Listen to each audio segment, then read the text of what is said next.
Hello, Caleb Barney here with Russell Real Estate, and today I just wanted to go over the housing market in most of the common areas that I serve. So I just broke it down by school district, which is Berea, Brunswick, Buckeye, Columbia, Highland, Medina, and Strongsville. So those are the main markets that we are looking at today. And what I wanted to break this down in, it was a couple of different metrics. First one I wanted to go over was the median days to sell. So this is the amount of time that a house is on the market right now before going under contract. Once they go under contract, typically it does take about 30 days or so to close, depending on the type of financing and other variables. But that's why we're just looking at how long it takes to go under contract right now. As you could see, in 2022, we actually have seen a slow and steady rise here, but historically speaking, this is actually still extremely low. Anytime that you are in like the teens, it's going to be considered a very strong seller's market.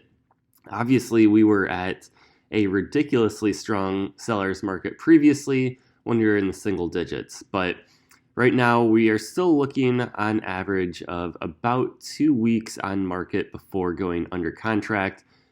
If you are in a good area and you've priced the property well, we are still seeing properties go under contract in 4 to 5 days. But the people who are trying to stretch, the listing price, a lot of times that comes back to bite them in the butt because say you have a $300,000 house, a property that should be worth $300,000, and you list it for $330,000.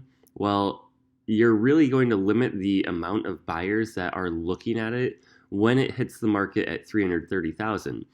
Compound that with the fact that we are also now in the winter months of Northeast Ohio, where there are historically fewer buyers, and interest rates have not done us any favors this year and has decreased the amount of buyers there as well. So with those three things, a high price, a bad time in the market as far as not a ton of buyers typically looking, and even fewer buyers than usual looking because of interest rates, now is not the time to really try to push the envelope as far as listing the price too high. Because oftentimes what you end up doing is you have to have price decreases and you end up riding the market down, and basically buyers are wondering what is wrong with this property, why hasn't it sold yet, and you end up selling for less of a price than you would have if you would have just priced it right in the beginning. So again, if you price it at $330, it's worth $300. You're going to be riding that price down, and you might even sell it even below $300, as opposed to if you would have just listed it at $300 in the beginning, and then hopefully you would have gotten the right amount of buyers, the right amount of traffic, the right amount of offers, and hopefully even drove that price up from there. And of course, you could always underprice the home as well. So say you wanted to price it at $270,000 or $280,000, you could always do that too. To a certain extent, the amount of traffic that you're going to get there and the amount of buyers that you're going to get there will drive that price up, and you'll get an above asking price offer. Whether you get to the same amount as if you would have listed it at $299,900, that remains to be seen though. So that's the one little story I have for you there. Anyways, days to market, back to that. We are still, yes, we see an uptick in days to market when we're at 15 compared to years prior, but that's because 2020 and 2021, how many times have you heard people say it was unhealthy? It was not a normal market. So we are still well below 2019, 2018, and 2017 numbers, where you're looking at basically a month and a half to sell in any given month there.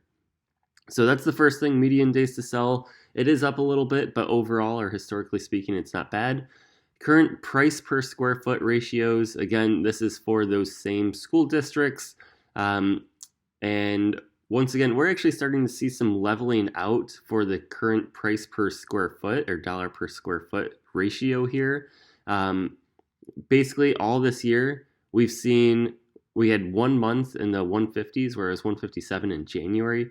Other than that, we've seen $161 per square foot all the way up to 171. So very consistent throughout the year. And that is kind of what I'm projecting for next year, too, where it's just going to be slow and steady. I do think that houses will still appreciate next year in our area. I just think that instead of seeing 10 or 11% like we saw this year, or 18% like we saw the year prior, we're going to see maybe a 5% interest, or I'm sorry, home price appreciation increase. But when you are looking at this year compared to last year or the year prior, I mean, it's gone up $20 a square foot for the past couple of years, from 171 a month in November of 2022 to 150 a month in 2021, 130 for 2020, and then 119 in 2019. So home prices do typically go up over time, and if you're thinking about the long term, that's why I think it does make sense to buy real estate instead of just waiting and trying to figure if prices are going to fall or not, which I don't think they will. Sales price average, speaking of if prices are going to fall, this just gives you a more definitive number of what houses are actually selling for. So instead of a dollar per square foot ratio, this is actually just telling you the average price. So when we look at it here, 2022, you'll see that it seasonally adjusts. It goes up and down. Usually the summer months are going to be the highest, which you do see that the $330,000 in May is the highest, although October did come close at $329,000. But when you see, oh man, it dropped from $329,000 to $305,000 from October to November, I mean, honestly, I think that is more of an anomaly to see it a $25K price decrease there, because you actually saw that fluctuation the month prior in September, where you were at $308, the month prior to that $324, so on and so forth. So it goes up and down. It's not always going to be linear, but once again, when you're comparing year over year, you've actually gone up $20,000 basically from last year, which was another $15,000 higher than the year prior. And that's where 2020 was just a ridiculous year, and that's the complete outlier. But that went up, looks like $50,000, basically $55,000 there. So pretty crazy from 2019 to 2020. Be nice if you bought your home in 2019 or earlier. So that's the sales price average for those areas. One thing I did want to go over was months of inventory and why I think we are, not in a market where it's time to panic or anything like that. I actually have the 5-year data for months of inventory right here. Most experts actually say about 6 months of inventory is going to be considered a balanced market where buyers and sellers have the same amount of negotiation power. I don't really agree with that. I think about 4 months is going to be considered a balanced market. 3 months is kind of teetering on the edge there, but anything less than that is firmly in a seller's market, and you just have to realize who has the power when you're negotiating. But when you look at the months of inventory, once again, in these school districts, inventory has gone up for the past couple of months, honestly, and we're at 1.54 months of inventory right now. That is still extremely low. Again, 2020-21 excluded. If you're looking at 2017 through 2019, you're still well below those numbers. And I think it demonstrates more clearly here on the chart. And this is just the 5-year chart. I actually did prepare the 10-year chart for months of inventory as well. And you could see how high it was 10 years ago, going all the way to where we're at right now. So yes, it is higher this year compared to last year and in 2020. But overall, it is still a seller's market. So if you are thinking of selling, yes, temper your expectations. Don't expect 2020 and 2021 pricing as far as um, people going 40,000 over asking, waiving all of their contingencies, you having 10 offers or whatever the case may be. So don't expect that, but just realize, hey, you're still in a good spot, historically speaking. And then as a buyer, don't be discouraged by this either. Hopefully, you're working with a buyer's agent who knows the market and who can capitalize on listing agents or sellers who are just comparing things to last year, and you can hopefully get a better price than what they would expect. And then lastly, the new listings data. This is why I don't think that pricing is going to drop. So in conjunction with that months of inventory data that I just showed you, this helps to determine it. So the number of new listings is down compared to years prior, meaning just there's fewer people looking to sell their houses. And that could be for a number of reasons. It could be because interest rates shot up and they don't want to trade in their low mortgage rate for a higher one. It could be because basically maybe they don't like the volatility of the mortgage rates when they have to buy. So there's a lot of different factors there. But as you could see, for 2022, literally every single month except one had fewer listings in it than the previous year. The only exception is August of 2021 versus August of 2022.